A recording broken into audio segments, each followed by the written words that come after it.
बात करते हैं राजधानी दिल्ली की, जहां नाबालिग के हाथों में कार थी और कातिल रफ्तार से शहर शहर कहर की जो तस्वीरें आ रही हैं, उसमें दिल्ली में एक मां की कोख उजड़ गई। मुंबई में एक पत्नी से उसका सुहाग छिन गया। तस्वीरें आपको दिखाते हैं। वो दो लोग आपको नजर आएंगे जो एक नाबालिग के हाथों में आई कार का शिकार हो गए। पहली तस्वीर दिल्ली के साहिल की है। 23 साल का साहिल एक नाबालिग की तेज रफ्तार कार वाली रील बनाने की सनक का शिकार हो गया। अब साहिल की मां इंसाफ की गुहार लगा रही है, रो रही है, गिड़गिड़ा रही है ताकि अपने बेटे को इंसाफ दिला सके, अपनी कोख को उजाड़ने वाले को सजा दिला सके, क्योंकि नाबालिग आरोपी को बोर्ड परीक्षा होने की वजह से जमानत भी मिल गई है। दूसरी तस्वीर में नजर आ रहे हैं मुंबई के धूमरिल पटेल और उनकी पत्नी। इन दोनों को 5 फरवरी को एक 17 साल के नाबालिग लड़के ने तेज रफ्तार कार से टक्कर मार दी थी।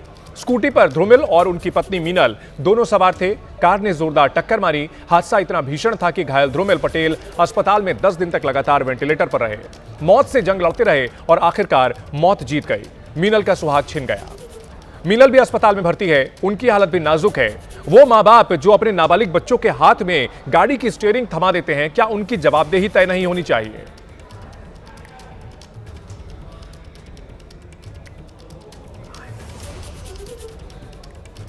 तो देश की राजधानी दिल्ली में एक मां इंसाफ की गुहार लगा रही है, क्योंकि इस मां का 23 साल का बेटा किसी बिगड़ैल की सनक का शिकार हो गया।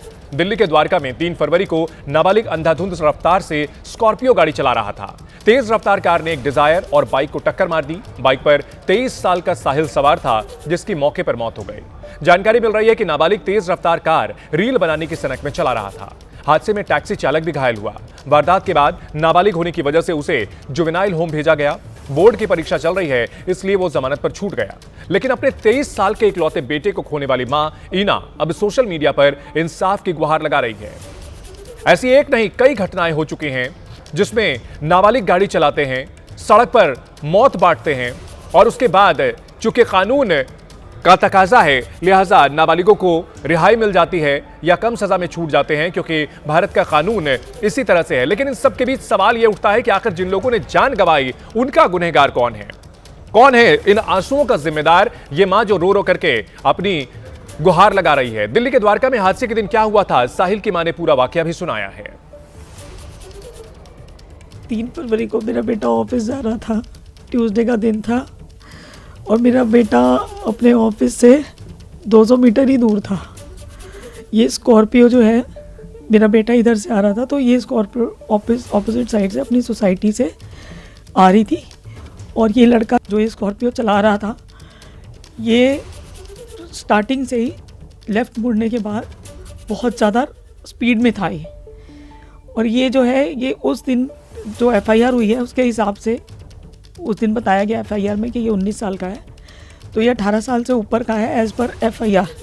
उस दिन की FIR, बाद में इसको जुवेनाइल बताया गया, लेकिन उस दिन एज़ पर FIR इसको 19 साल का बताया गया था। और पैसेंजर सीट पर इसकी बहन थी। ये लोग अपने घर से फ़न रील्स बनाने के लिए निकले थे, स्पीड वाली रील्स ही बनाए। इन्होंने वो जो रील बनाई है उसमें क्लियरली इनकी स्पीड दिखाई दे रही है, पता चल रहा है कि कितनी स्पीड, क्योंकि जब मुड़ा है सोसाइटी से, मुड़ते ही इसने फुल एक्सीलेटर दे रखा है अपनी गाड़ी पे। इसकी सिस्टर जो पैसेंजर सीट साथ में बैठी थी, वो रील्स बना रही थी और इनका ध्यान दोनों का रील पर था। ये लड़का बिल्कुल ऑपोजिट लेन में ड्राइविंग कर रहा है।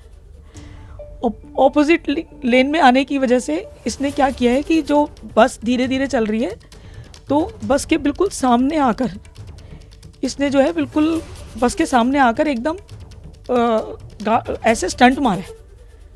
और इसकी स्पीड इतनी ज़्यादा थी कि जैसे इसने वो स्टंट मारा है, तो मेरा बेटा जो बस के पीछे था, उसने राइट साइड देखने की कोशिश करी है, इतनी देर में उसको उड़ा दिया। इसका एक्सेलरेशन इतना ज़्यादा था कि उसको उड़ाने के बाद भी इसने ब्रेक नहीं मारे। कार की टक्कर में अपने बेटे की जान गंवाने वाली साहिल की मां ने सवाल उठाए हैं। यह क्रिमिनल एक्ट कोई नॉर्मल हादसा नहीं है। क्या हादसा आपराधिक मानसिकता नहीं दिखाता है?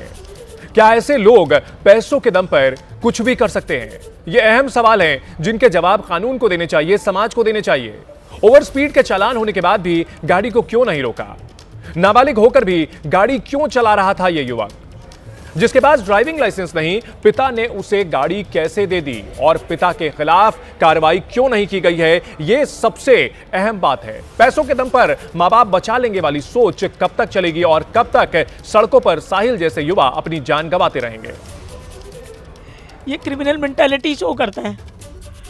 और जिन बच्चों के पास जिनको ये लगता है कि हमारे पैसे के दम पे हम कुछ भी कर सकते हैं, हमारे को कोई पनिशमेंट नहीं होगी, और वो पैसे के दम पे सिस्टम को अपने हिसाब से मोड़ सकते हैं, ये ऐसे लोगों की मेंटालिटी दिखाता है। क्योंकि इस लड़के के पहले भी बहुत सारे ओवर स्पीडिंग के चालान हैं।